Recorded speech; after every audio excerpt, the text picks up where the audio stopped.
Montel Williams has been a huge supporter of medical cannabis. He has now launched his own medical cannabis company, and he says African Americans should be benefiting from this. Here's our conversation about that.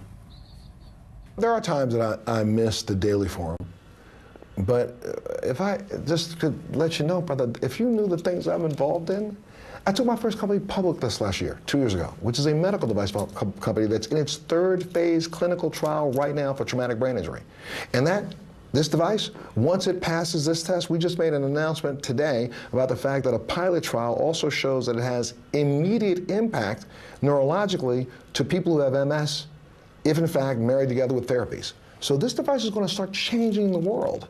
And I'm going to educate people about that. I'm also involved, as you know, in a cannabis company that I'm launching. I'm also involved in a biofuel company here in the United States. Biofuel, one of the most advanced biofuel technologies this world has ever seen. It's called liquid molten salt decomposition that I'm involved in right now. And I'm actually out around the world trying to, while we are all over here trying to argue the day-to-day over somebody's dressed and somebody whatever, this planet has to continue moving on. There are people like me who are sick, who need to have some hope.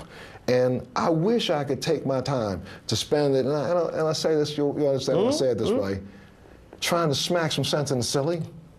But this is more important to me right now, to have people walk better, have people to be able to communicate better, have people have normal lives after they've had a traumatic brain injury or they suffer an illness like mine. So I don't have the time to do them both. I will keep commenting the way I do, online, and I'll be a part of the conversation. But I think, by example, I'm also trying to do something that says to a lot of us, look, we've got warriors. We need to have some people back there, engineers and scientists in the trenches, making sure that tomorrow things still work. I had a choice to make, and that's what I'm looking at right now. Let's talk about because he's going to be gone in 4 years, and we're still going to be safe. Let's talk about cannabis, and I'll talk about it from two different perspectives. Sure. You deal with what you're doing with the company second. We've seen this nation put thousands upon thousands of brothers and sisters in prison. 4 to 1, and in some places 500 to 1. You can have a young black male walking down the street in one city. 4 of them, if there's 4 kids walking down the street, and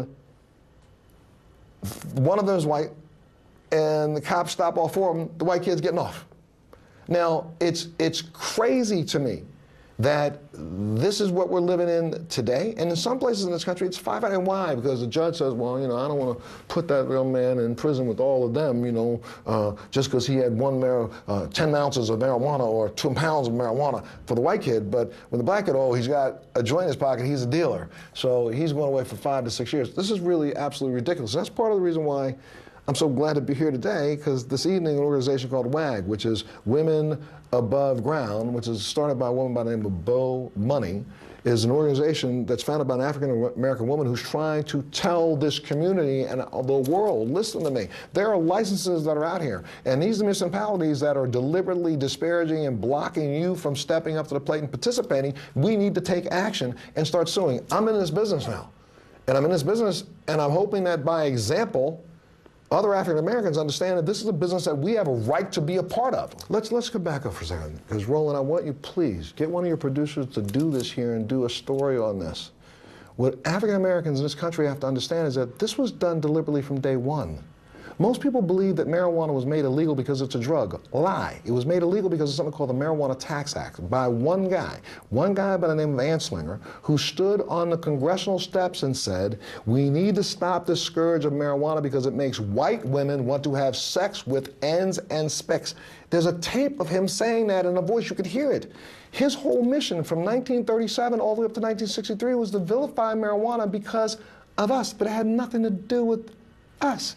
It was because DuPont and William Randolph Hearst, who were his partners, wanted to make sure we could continue cutting down big trees, and we had something called the textile industry.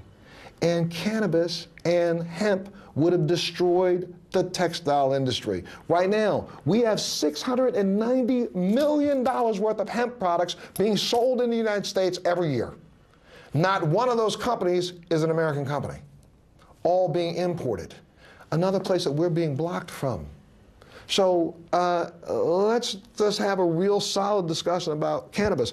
Most people in the country don't know. I know a lot of African Americans in our community disparage cannabis and say this is just the white man's way of getting. No, listen to me. Hold on a minute. They're keeping us out of something that we definitely should be a part of and not something that we should be against. Number one, the federal government owns the 2 patents on the 2 active ingredients that everybody's after in cannabis, THC and CBD. There are probably 40 patents that have already been issued or applied for right now in cannabis that proves its medical efficacy. There is zero reason why we are not involved in this as an industry and in ways creating balms.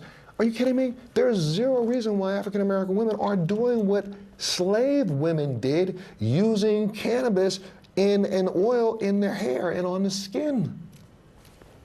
It was protected. It also was protected against mosquitoes. It kind of blocked mosquitoes. We did that. So again, we blocked the research. In 1937, we passed this law. We stopped, made it illegal for you to research it.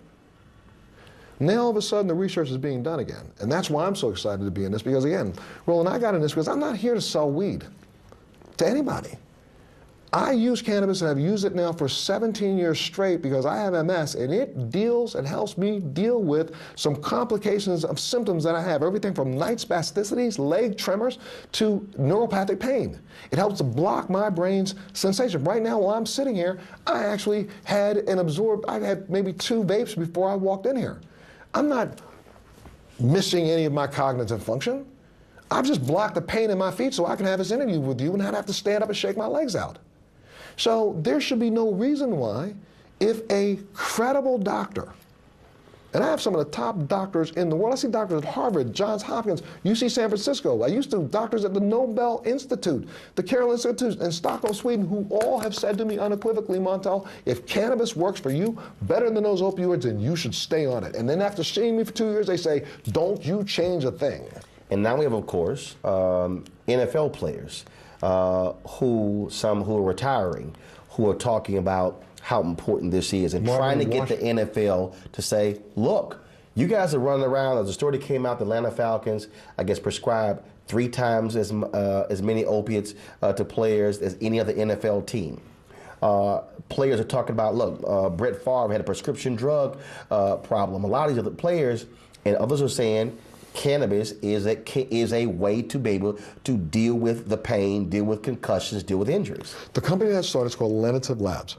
Marvin Washington, former NFL player, Super Bowl champion ring wearer, is on our board. Marvin and I are working with a group of players also in the NHL, and also with Lindy Snyder, who is the owner of the Philadelphia Flyers. We're working together in an entire comprehensive way to see if we can help get cannabinoids used more by contact sports athletes. No ifs, ands, or buts. We know that there are neuroprotective properties. I say that factually. I don't say that with any hesitation. You don't have to worry about anybody stepping in and say the FDA, you can't say that. That's a fact. There is documentation out here now proving scientifically the value of cannabinoids. And so what we're doing, that's why Marvin's now on my board. I will be helping to formulate some things specifically for NFL players and for people who are in concussive sports, because we have some formulations right now. What we're doing is a little bit different than anybody else in this industry. I'm using non-carcinogenic chemicals. I'm doing critical, supercritical CO2 extraction.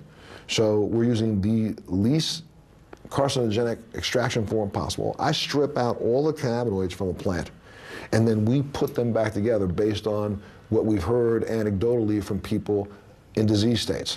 Kickstart your day at 7 and get the news you need from the perspective you want. NewsOne Now with Roland Martin, every weekday morning at 7 on TV1.